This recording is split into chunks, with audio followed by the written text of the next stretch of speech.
Hello dear students. एक question जो कक्षा 11वीं में रसायन शास्त्र में पूछा जाता है और इस क्वेश्चन की मदद से हम लोग बहुत सारे क्वेश्चन को सॉल्व कर सकते हैं। आपभाव क्या है? तो ये जो प्रश्न है, आपभाव एक जर्मन भाषा का शब्द है जिसका अर्थ होता है क्रमिक रचना या एक एक कर जोड़ना। इस सिद्धांत के द्वारा किसी कक्षा में या उपकोष में इलेक्ट्रॉनों को या उप ऊर्जा स्तरों में बढ़ते हुए ऊर्जा के स्तरों में एक एक करके इलेक्ट्रॉन को हम भर सकते हैं। अर्थात कहने का मतलब ये होता है कि हर कक्षकों की ऊर्जाएं जो होती है सामान्य होती है। ऊर्जाएं बढ़ती रहती है कक्षकों की। जैसे हम बात कर लें, एस कक्षक की बात कर लें तो एस कक्षक की ऊर्जा बहुत कम होती है। इनको हम अगर 1s के नाम से जानें। फिर अगर 2s कक्षक की बात करें तो 2s कक्षक की ऊर्जा 1s कक्षक से अधिक होगी। फिर उसके बाद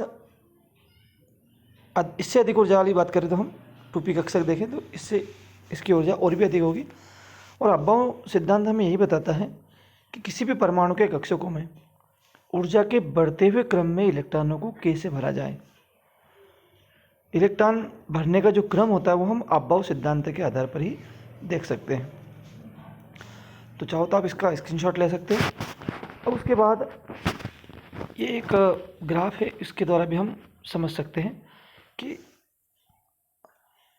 जो इलेक्ट्रॉन होते हैं वो सबसे पहले किस में प्रवेश करेगा।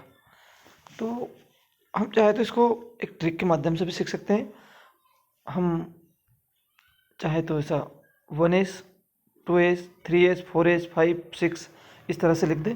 फिर इसके बाद 2p 3 4 5 6 इसको ऐसे लिख सकते हैं। फिर 3d 4d 5d 6d 7d। अब हम क्या करेंगे कि यहाँ से ऐसे लाइन खींचते जाएंगे तो हम ये खुद से भी बना सकते हैं। अब इसके क्या मायने हुए? इसके मायने हुए कि सबसे पहला जो इलेक्ट्रॉन है वो 1s कक्षक में जाएगा। फिर उसके बाद इलेक्ट्रॉन जाएगा 2s कक्षक में। फिर इसके पश्चात 2p कक्षक में। इसको हम एक एग्जाम्पल के माध्यम से समझते हैं। अगर कोई परमाणु, जिसे हम हमने मान लिया सोडियम, अगर इस परमाणु में 11 इलेक्ट्रॉन हैं तो अब इन इलेक्ट्रॉनों को हम कैसे इन कक्षकों में भर सकते हैं। हम जानते हैं परमाणु का कक्षक गोल होता है, फिर इसमें नाभिक होगा और इसमें ऐसी कक्षाएं पाई जाती हैं। अब इनमें इलेक्ट्रॉन कैसे हम फिल करते हैं, तो अब क्या करें देख लेते हैं। सोडियम का परमाणु क्रमांक 11 होगा। सबसे पहले हम 1s इलेक्ट्रॉन में 1s कक्षक में 2 इलेक्ट्रॉन दे देंगे। फिर उसके बाद 2s कक्षक में हम 2 इलेक्ट्रॉन दे सकते हैं। फिर 2p कक्षक जो होता है उसमें हम 6 इलेक्ट्रॉन दे सकते हैं। हमको पता है कि s कक्षक जो होता है उसमें अधिकतम 2 इलेक्ट्रॉन आ पाएंगे, 2s कक्षक में भी अधिकतम 2 इलेक्ट्रॉन आ पाएंगे। और p कक्षक की बात करें तो अधिकतम उसमें 6 इलेक्ट्रॉन आ सकते हैं। तो उसके बाद 1s 2s 2p के बाद में फिर 3s में प्रवेश करेगा अगला इलेक्ट्रॉन। तो एक इलेक्ट्रॉन इसमें दे दिया जाएगा।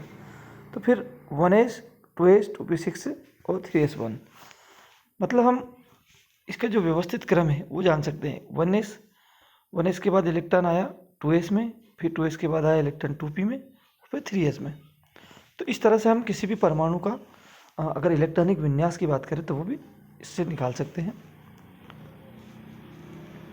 अब इसके लिए हम चाहे तो ऐसा भी देख सकते हैं कि सबसे कम ऊर्जा किस कक्षक की होती है। तो ये ऊर्जा का ये इस तरह से भी हम बढ़ते हुए क्रम को देख सकते हैं कि सबसे पहले 1s कक्षक, इसकी ऊर्जा सबसे कम होगी।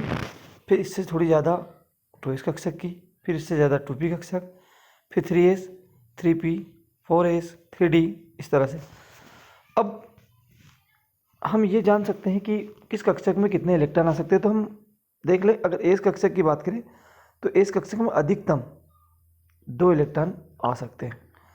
अगर हम पी की बात करें तो पी कक्षक में अधिकतम आ सकते हैं 6 इलेक्ट्रॉन, क्योंकि उसके बाद 3 कोष होते हैं और एक कोष में 2 इलेक्ट्रॉन आ सकते हैं। अगर हम डी कक्षक की बात करें तो डी कक्षक में अधिकतम आ सकते हैं 10 इलेक्ट्रॉन। अगर हम एफ कक्षक की बात करें तो एफ में आ सकते हैं अधिकतम 14 इलेक्ट्रॉन। तो इस तरह से हम जो कक्षक होते हैं उनमें इलेक्ट्रॉनों को भरने का क्रम आपभाव के अनुसार ज्ञात कर सकते हैं। एक क्वेश्चन इसमें बहुत कॉमन सा जो ऑब्जेक्टिव में आता है कि ऐसा लिखा जाएगा कि आपभाव क्या है।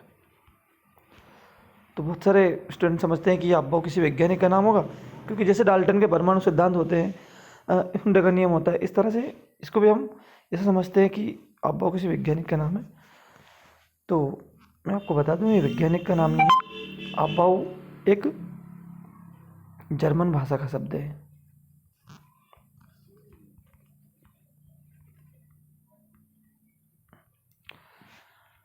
जिसका अर्थ होता है क्रमिक रचना या क्रमिक निर्माण। तो हम इसका आंसर ये भी लिख सकते हैं। तो वीडियो कैसा लगा कमेंट बॉक्स में बता सकते हैं। और भी मैं वीडियो बनाने वाला हूँ, साइंस से रिलेटेड वीडियो बनाने वाला हूँ। उसके बाद कक्षा 11वीं और 12वीं की जो वार्षिक एग्ज़ाम है उससे रिलेटेड कौन से क्वेश्चन आईएमपी हो सकते हैं, इनको कैसे सॉल्व किया जाता है, इनके जो सॉल्यूशन के जो अच्छे तरीके होते हैं जिनसे जल्दी समझ में आ जाए, वैसे भी वीडियो में बनाने वाला हूँ। तो मुझे कमेंट बॉक्स में ज़रूर बताएं, और अगर वीडियो अच्छा लगा हो तो इसको सब्सक्राइब ज़रूर कर दें। Thank you.